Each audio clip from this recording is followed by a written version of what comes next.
So I just wanted to post this video as a pseudo follow-up to my last video where I mentioned that I had a kart racer project I was working on, and well, here it is. Now I know it might not look the best right now, but that's because I've deliberately stripped away a lot of the visuals and sound effects to keep it ambiguous. In fact, this is just a rudimentary version of Wario Stadium, but I'll come back to that later. I've gotten a few comments asking what games I've worked on before, and I get it. Trust me bro, it's a joke for a reason. So the goal of this video is just to clear the air and confirm that yes, I am an indie developer, and while I don't know everything about game development, my experience makes me evaluate games a bit different than others. Granted, this could easily lead to the most people won't notice things like that argument, and while that can be true in a lot of cases, the way I see the argument is used most often is in a reductive way that's meant to downplay glaring oversights, rather than being used as a rebuttal to overly scrupulous criticism.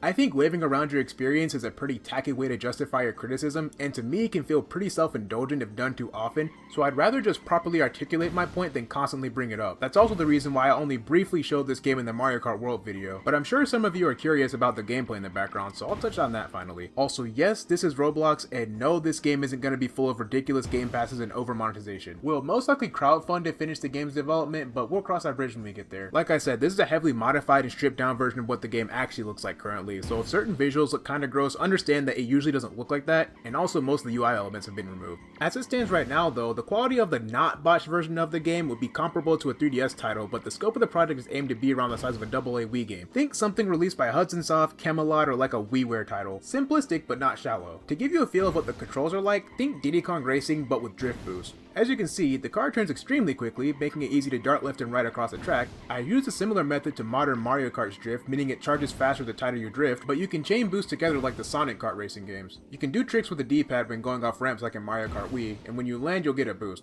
I'll be adding more animations soon, and the final trick system is going to be similar to Sonic Riders with a bit of risk and reward for doing lots of tricks within a jump. Wall collisions were inspired by Mario Kart 64's ultra bouncy karts. I love how in that game you can just crash into a wall head on and you maintain your speed like a flag trying to go through glass. Also, acceleration for every vehicle will be generally high but probably not universal. I like how in CTR, unlike other kart racers, your vehicle accelerates like an actual go-kart instead of having the 0 to 60 of a Toyota Camry. Here's that blow up animation from before. It's a little janky and messes with the camera, but I'm more concerned about function than polish right now. There's also the flipping forward and spinning out effects. Here's a throwing item. Here's a drop item. Here's a speed boost item. And this is a boost panel. And I think that should be enough for now. Also, for those of you who aren't able to see the positives in a game that doesn't have Nintendo characters in it, check out how this game looks with Mario assets plopped in. A little rough around the edges, but passable as a fan game. The reason why I've been so vague previously is that I'm sure most of you know about the various YouTube creators / game developers who kind of disappear from the platform, and I want to talk about that briefly.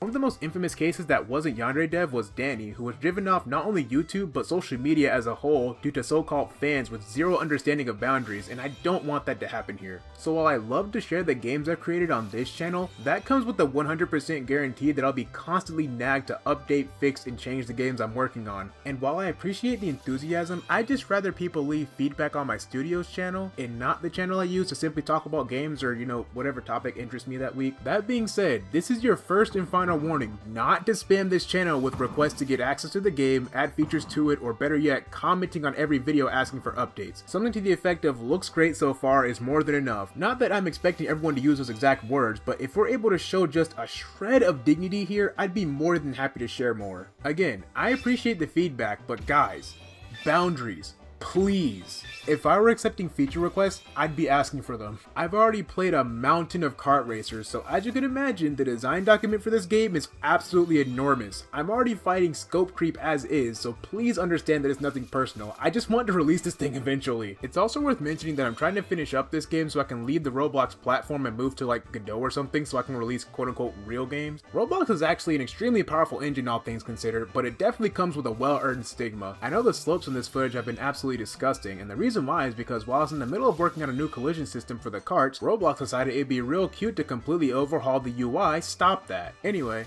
this was just a brief showcase of the racing mechanics specifically. I'll probably get more into the 3D modeling side later on, but I've been pretty swamped with work outside of this project, and I've got a lot of videos to record as well. With that all being said, if you enjoyed this video, then be sure to leave a like and subscribe to the next post as soon as it goes live.